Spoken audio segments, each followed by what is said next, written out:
Deus Altíssimo, Deus amado, obrigado, Senhor.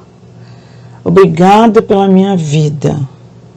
Obrigado pela minha saúde, pela saúde do meu irmão André. Este que hoje fala do amor e da graça de nosso Senhor Jesus Cristo. Por isso, Senhor, que neste momento eu declaro a vida de cada abençoado que recebe esta palavra através do irmão André. Esta palavra do amor e graça de Deus. Essa graça pura. Palavras esta que nos traz vida. Palavra esta que faz com que cada um de nós venhamos crescer, venhamos entender, venhamos saber que o Senhor é o nosso Deus, é o Deus maravilhoso que trouxe a nova aliança para que possamos estar em linha com a graça de Deus, que é a graça pura. Eu agradeço, Deus. Abençoados de Deus com toda sorte de bênçãos nas regiões celestiais. Abençoados.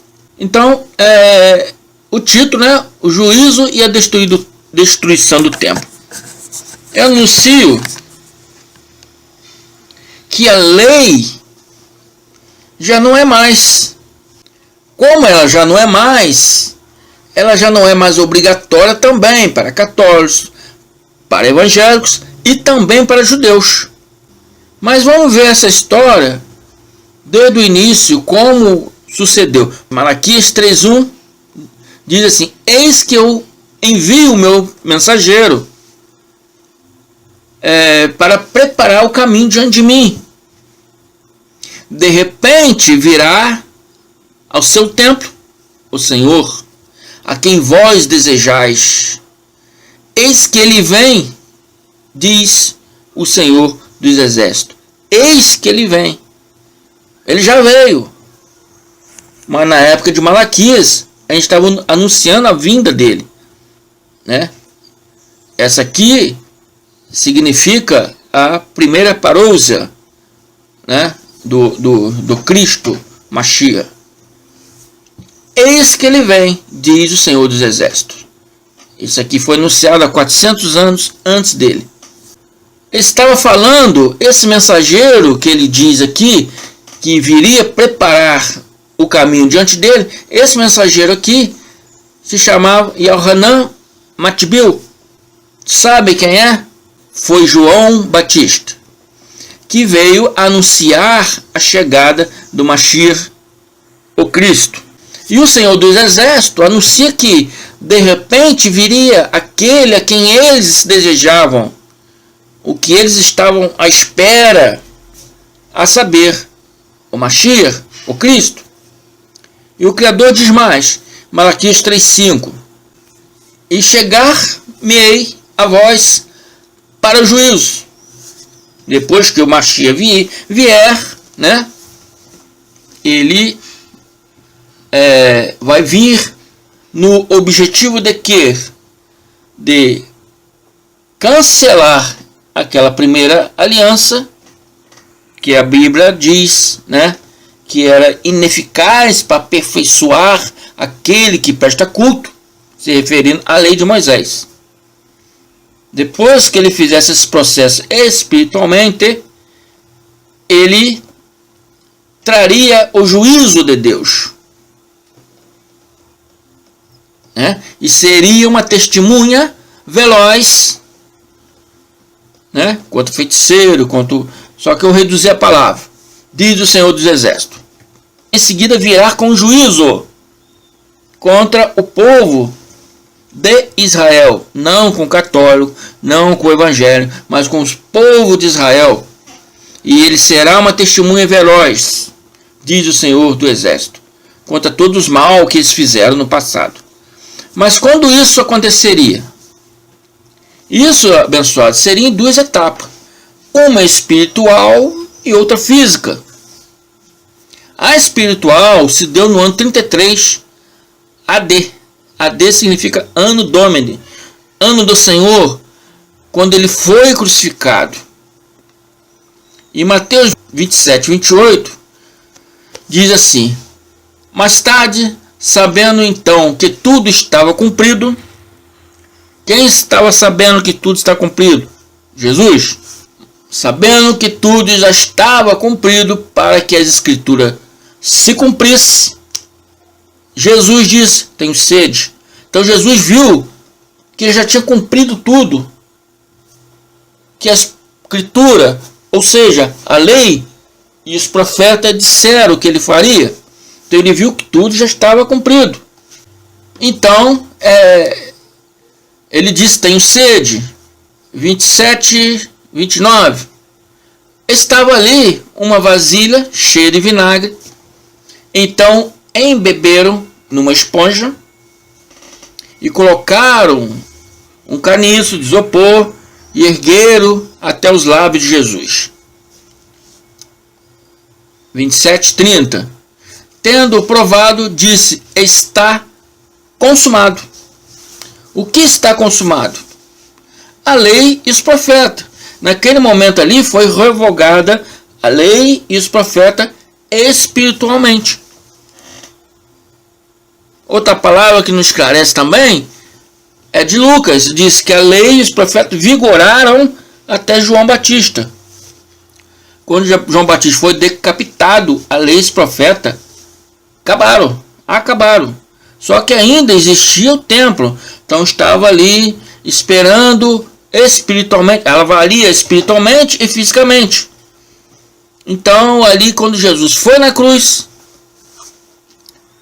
e a palavra é clara, vendo que tudo já estava cumprido, vendo que tudo já estava terminado, em algumas Bíblias, para que a escritura se cumprisse, a escritura se referindo à lei e o profeta, disse Jesus: tenho sede.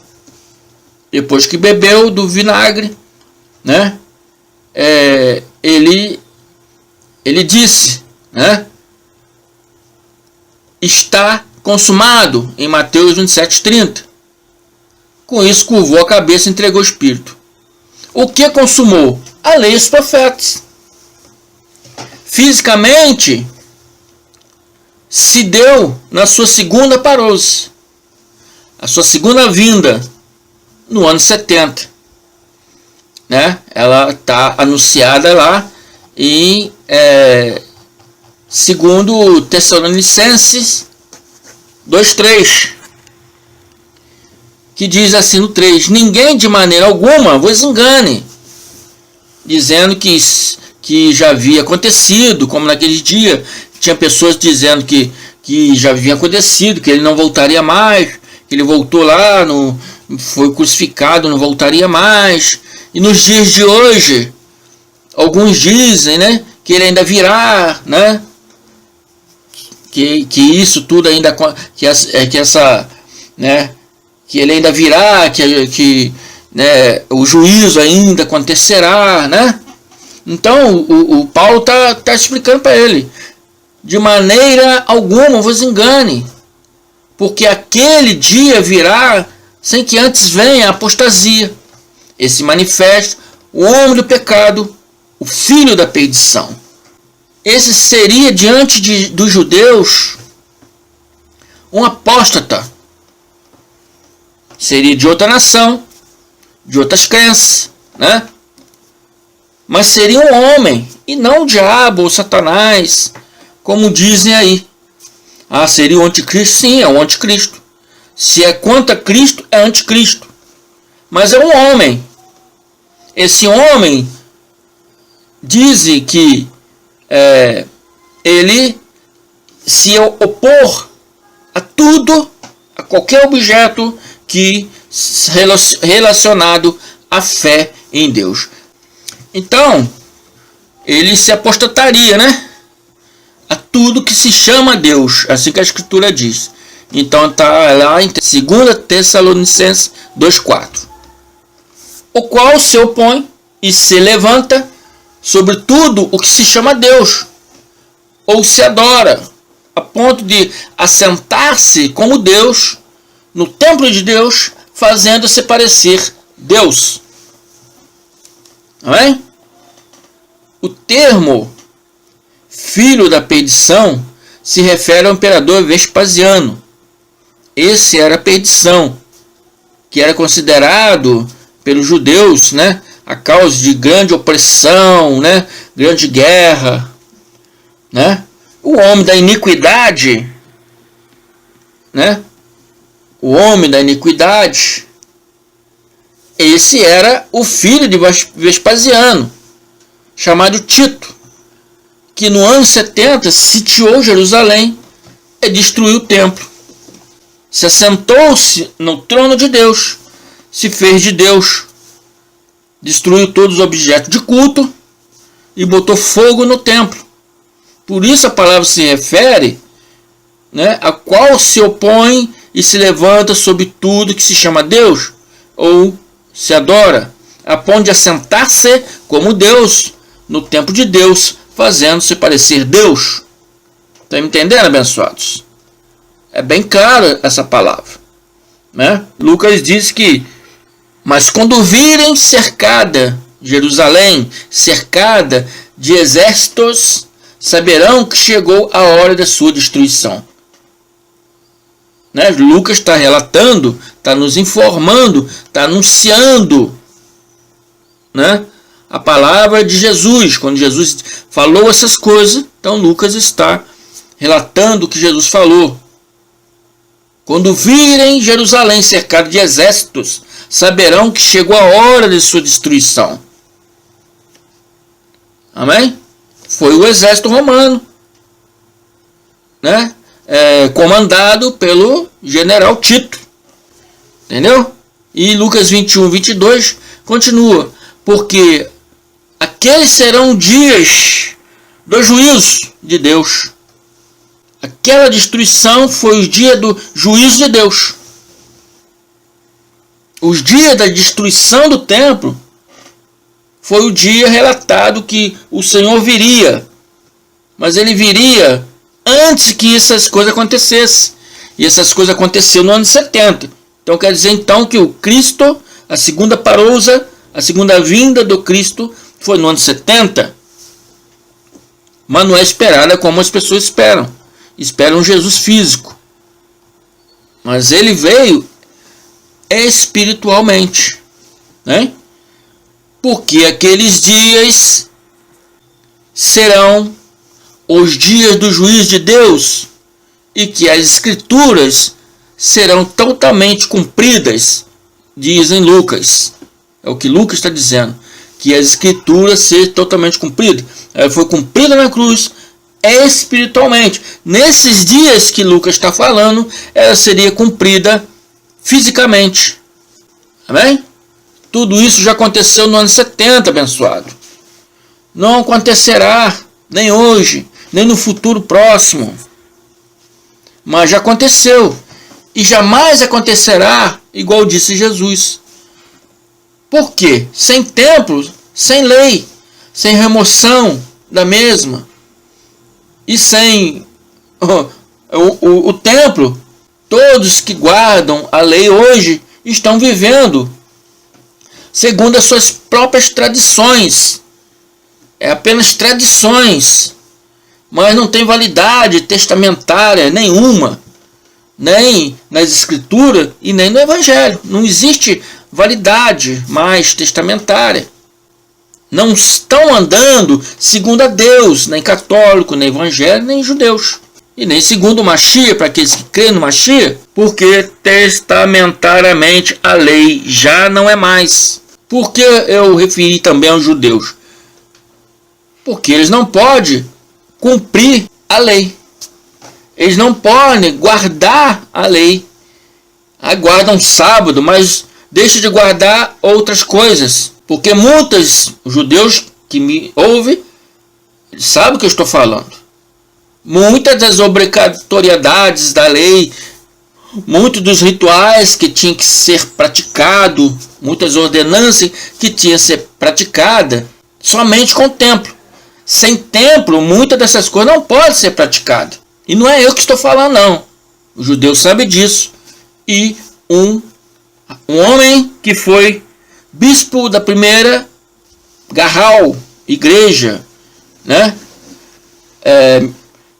de Jerusalém, ele diz também, chamado Tiago 2,10, ele diz: porque quem quebra um só mandamento da lei é culpado por quebrar todos. E sem o templo, muitos mandamentos não podem ser cumpridos, igualmente estou falando.